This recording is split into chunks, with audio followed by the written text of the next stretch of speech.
I did lobbying and private companies. Lobbying through the use of private companies towards the government. And I really focused on cars because that's my passion. So one of the most famous cases of this would be in the 80s when there was this thing called the green market. So during the 80s, there was a lot of laws towards 5-mile-per-hour bumpers, all pedestrian safety. Smoother hoods, different headlights, different things. So what people started to do was they used to fly to other countries to import cars into the US that didn't have all this stuff, still make money off of it, and cost thousands of dollars less than what a dealership would sell them for. So what happened was companies started to lobby against the government. They used to start paying money, thousands of dollars they would give to different congressmen in order to pass laws, such as the 30-year law, which basically means that within 30 years, no car can be imported into the US unless it's older than 30 years.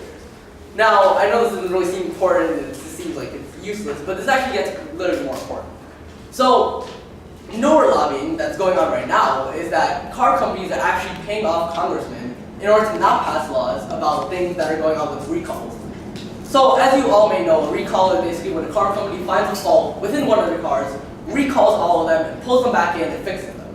What car companies are doing now is that instead of doing that, they are now calculating if it would cost more to recall a car than having people die within a car accident that is caused by that recall, and just paying off the lawsuit, paying off like a fine that they would have to pay. So what ends up happening is they're putting innocent human lives in danger just because it costs less to do that than actually pay for it to get fixed. And it's important because, you know, vehicles are a very important part of our lives. That's what people commute. And if they put a human life next to a dollar bill, it's kind of confusing as to how that works and how you can value them the same way. So the reason I thought this was important, the reason I really want to talk about it was because I read news. There was this thing about Chevy and GM where they were stopping ignitions.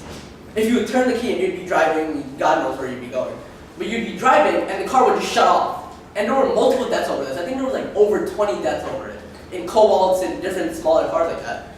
And they knew about it since 2004. This is a good 10-year period they knew about it.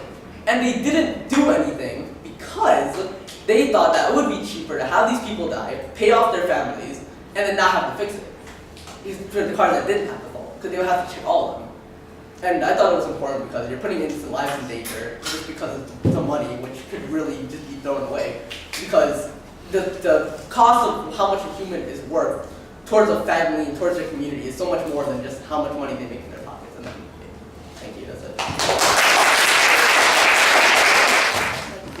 Does anyone remember the joy of childhood?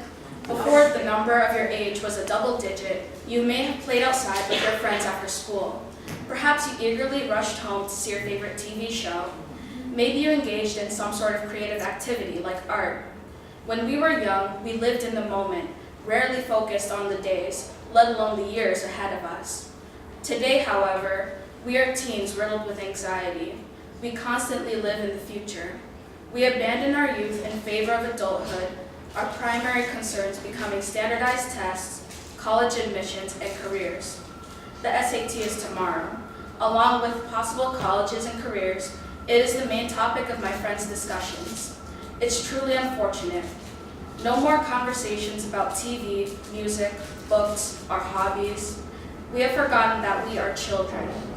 We have given society's adults our full acceptance of what one high school senior described as the conveyor belt of life. High school, college, work, die. Is that really all there is to life? No. Remember the joy of childhood. Remember those carefree days. Adults may force adulthood upon us, but we don't need to embrace it all at once. Strive for success, but don't lose yourself during the journey.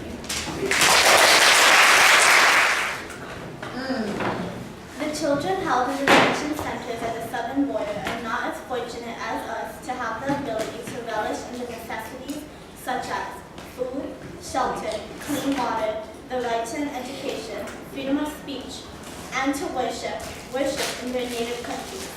To relieve their situations, they sought asylum in the United States alongside their families. This is completely within United States law, and therefore they are entitled to particular protections. There are strict limits on the length of time and conditions children are subjected to in immigration detention. The Trump administration has illegally carried out a mass persecution of families which cause unnecessary psychological trauma for parents, children, and infants. For instance, while breastfeeding, an undocumented immigrant from Honduras was being held in a detention center when her daughter was taken away by agents.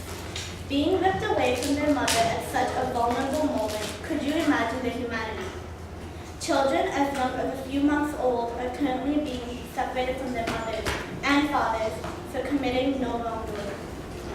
Currently, a federal judge has ordered all separated families to be reunited. However, several government officials have testified that family separation still continues. Additionally, the Assistant Inspector General at Health and Human Services, Ann Maxwell, has testified and said that the exact number of children separated are unknown. Every single one of these families deserves to be compensated for the trauma they have been through, and the government needs to complete the process to identify and locate every one of the separated families. The safety of the United States is important, but at what cost? The stability and security of these families have been shattered, and the United States government needs to own up to its mistakes and fix them.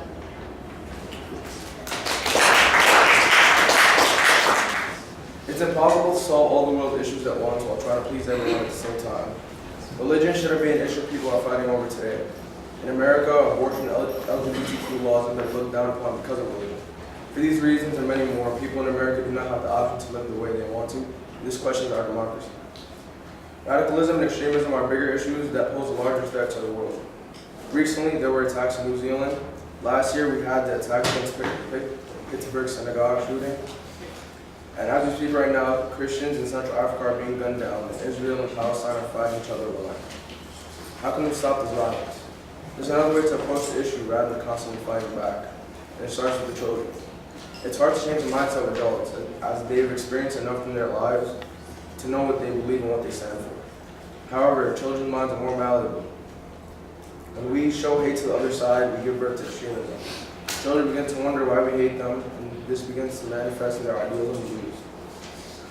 In Denmark, they have programs to dissuade young people from joining ISIS or Al-Qaeda. The city offers counseling, specific counseling and mentoring services for those who have radicalized, as well as exit programs for those who support and are prepared to carry out violent attacks.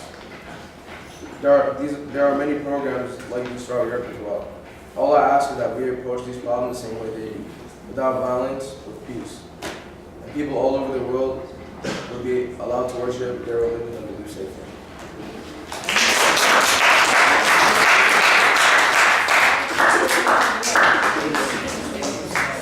Hi, my name is David Mejia, and today I come before you all to discuss one of the most important issues in the world, which is racism. The world is still littered with the belief that one person is better than someone else simply due to the pigmentation of the skin, your ethnicity, and or your nationality. It shouldn't matter if you're black, white, Asian, Latino, because at the end of the day, we are all humans, and the fact of the matter is we are all brothers and sisters in this world. No, I'm not telling you that you have to love each other, or even like each other all that much. You just have to respect each other, because way too many people have made sacrifices to put us where we are now, and to essentially desecrate their memory with foolish ideas or racial superiority is wrong. Martin Luther King Jr. gave his life for the hope that one day a black man could be friends with a white man, and not be told by society that their friendship is wrong. Cesar Chavez puts it beautifully when he says, preservation of one's own culture does not require contempt or disrespect for other cultures. Essentially, that means you can love and love each other without putting each other down, and you can respect other people without the need for superiority on your side. However, it is also important to remember that not all white people are racist, and that racial discrimination can come from even people of your own race. It might sound ridiculous to say, but there are instances where a fellow Latino man puts his brethren down, and where a black man puts another black man down by calling him an Uncle Tom, not realizing that we as people are stronger when we are united, and petty differences shouldn't hinder our unity as humans. At the end of the day, no one is born a racist. Rather, they are taught that being racist is an acceptable behavior. So it is time that we educate as much as possible that the belief of racial superiority is wrong, especially in the regions where preconceived notions exist. Thank you. The first modern school shooting happened in January 29, 1979 in Grover Cleveland Elementary School. It has been over 40 years since that school shooting, yet we as a nation have yet to fix the issue of gun control. It is clear that no real change will come and no real justice will be given to the victims of gun control violence. Only never-ending condolences from leaders and politicians who swore to change and fix America. Politicians stuff their wallets with very generous donations everywhere from the NRA to the military and industrial complex, all while promising to pass gun control laws and resisting corruption. Until we can hold these men and their lobbyists accountable, we will never be able to live in a nation where kids go to school and feel safe and secure. A nation where parents can send their kids to school without worrying about his life. Last year there was a debate on whether teachers should be allowed to bring guns to school. This is what we as a nation have resulted to. Instead of facing the problem head on and attempting to fix it, we stall and come up with fictitious ways to deal with a problem that should have been dealt with years ago. It is clear that we cannot rely on politicians and their big promises for change as long as they keep stuffing their pockets with questionable donations. We must fight for change ourselves. So out there, remember that. Okay, so I'm Zachary and Breen, and yeah, I greatly despise the current state of the Me Too movement, the feminist movement, Black Lives Matter, and Antifa. Okay. Yeah. These groups claim to oppose racism, bigotry, and all that stuff, yet somehow end up being the largest perpetrators of those same things and greatly increasing the division in our country. Now, let me put this straight. I don't disagree with the actual message of these groups. They're all perfectly fine, but to say that the groups themselves haven't been well, very hypocritical and dangerous in recent years is nonsense. Let's start with the Me Too movement. And the Me Too movement has, well, yes, at the beginning I supported them, but now more and more times it seems more of a convenient way to get rid of someone you just don't like. One example of this was Jada, a boy on track for success until he was falsely accused of rape. It has been confirmed the girl retracted her statement, but before that he was ostracized by everyone he knew and would eventually commit suicide. There's also the case of Nikki Jovino, who accused two black men of raping her. It's been proven false, but those two black men were kicked out of their college, and despite getting offers to get back in, they haven't been returned their scholarships.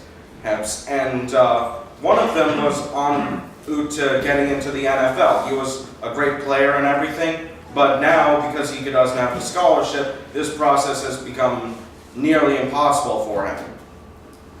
And in regards to the feminist movement, and now I know men's rights aren't exactly that large of a talked about topic, but they are still important. But in one event, and a group of feminists led by the now infamous feminist Big Red, yes, that's what she's known as went to a men's rights conference. And please remember, this conference was talking about the alarmingly high suicide rate amongst men, which is almost 3 times more than women. And what they did was they went in, pulled the fire alarm at the building, forcing them all out. And once they tried to talk with her, she just kept on repeating, "Cry me a river" to them. Yeah. Please note, again, this is talking about the alarmingly high suicide rate, and she just tells them, "Cry me a river." And Black Lives Matter.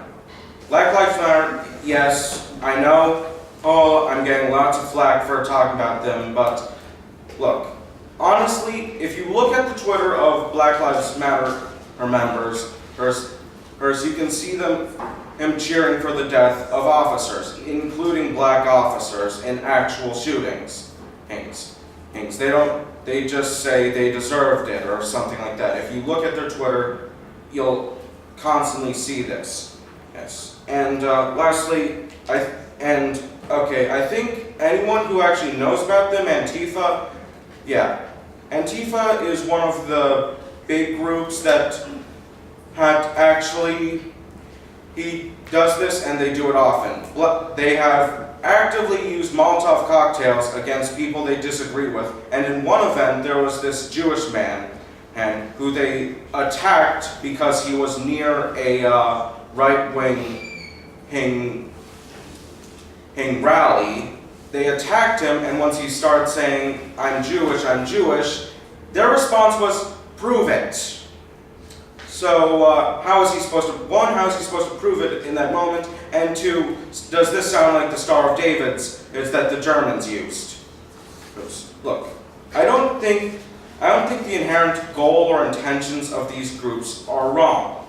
They all have reasonable goals, and I think that, and I do understand that there are injustices that these groups try to address, but I don't think aligning with these groups without properly understanding what these groups have done in the past and what they're doing now is the smartest thing. I just want to encourage everyone to be more informed about these people before you end up joining them and then regretting it later. So throughout our everyday lives, we measure success, happiness, love, sadness, and pain. We oftentimes measure them with relativity to ourselves and maybe others depending on the person. Unfortunately, we are accustomed to seeing things in black and white and going about in a binary way of thinking. Many people are too naive to even realize that what has housed our feelings, dreams, and lives is now suffering. We like to preach that, quote, respect given is respect taken. But are we actually applying that universally, or are we just using it as an excuse to manipulate our way through to get what we want? Our very home that makes things possible for us is suffering. The home that holds our dreams, feelings, and lives. Planet Earth is suffering, but many of its inhabitants have failed to take action or even acknowledge that. As people, many cannot face the reality that we are responsible for the damage on planet Earth. It's pretty much human nature to avoid taking responsibility for things. But this time, we are not talking about a broken plate or missing homework, we're talking about the very planet we live on. This is a situation where continuing to ignore the consequences will actually end us. As of now, carbon dioxide emissions in the atmosphere may be nothing to the naked eye, but they will certainly chase us all for the consequences, and that's when we actually threaten human existence. What is even more heartbreaking is that although humans have done the vast majority, if not all, the damage to the planet, innocent wildlife is paying for our mistakes. I don't understand why we think it's okay that we could continue to make likely permanent damages and have innocent wildlife pay as if they were the ones causing the damage to the planet. As of now, saying tomorrow is enough. We need to start now. Many of our species are endangered and we continue to think that we can survive without them. People fail to understand that a slight change in the ecosystem and species gone will tremendously impact us because planet Earth is like a symphony playing in unison. If musicians start playing off and some of the instruments are missing, the symphony would be a terrible mess. Does it not scare you that by 2050 there will be more plastic than fish in the oceans? We can't let our greed and ignorance take us to hell. We need to take responsibility and work together. By doing that, there's a greater future for all of us. College, an educational institution or establishment, in particular one providing higher education or specialized professional or vocational training. Throughout our lives, we are constantly being prepared for college. For many, being accepted into a prestigious university is an utmost priority. Undeniably, college plays a crucial role in shaping our ambitions and futures. Along with the high expectations comes the feeling of stress that seems all too familiar. We are often told by our parents, you need to get into college or you have no future. We are asked by our peers, teachers, and guidance counselors, what college are you planning to get into? Everyone around us believes that college is a necessity, motivating us to work towards greatness. College means future, college means fortune, college means success. While we may strive to great lengths to go where we desire, it can appear as if others can get in with little to no effort. For instance, the recent college scandal reveals blatant flaws in America's education system. It has been discovered by Maury Bowman, and Felicity Huffman were among celebrities and wealthy parents who had allegedly paid bribes to help their children get into elite colleges. $6.5 million, let that sink in. While parents of minorities or those who have low income can't even make that amount in their life. For the wealthy, all they need to do is spill millions and millions of dollars just so their children can get into Harvard, Columbia, NYU without any talent or hard work. All that is needed is rich green cash and their child's future is set. More than 40% of America's population is filled with minorities, and 37% of American households have a low income and barely meet their basic needs. Some families have to save tips and coins they receive from work to save up for their children's future. Some of them sweep floors in the hospital, some clean the bathrooms, some work in McDonald's, and others who can barely speak English need to go out in 5 inches of snow to look for jobs. All this hard work just to witness their children get rejected or unable to attend college because they can't pay the tuition. Just to see the undeserving, affluent kids who just want to go there to party. How cruel, unfair, hypocritical this educational system is. They propose to provide equal opportunities for all. They propose to help the less fortunate. They propose money is not that important in order to get into college of your dreams. Why propose all this and yet do the exact opposite? Why not help these exceptional students fulfill their dreams and improve their student body with remarkable people who will thrive? The college scandal just further confirmed the unfair advantage that the wealthy possess, and it's time for college to provide more opportunities for the less fortunate. More free SAT prep, more free summer programs, less bribery during college applications, less inequality. Even if it's a small change, any change is better than nothing.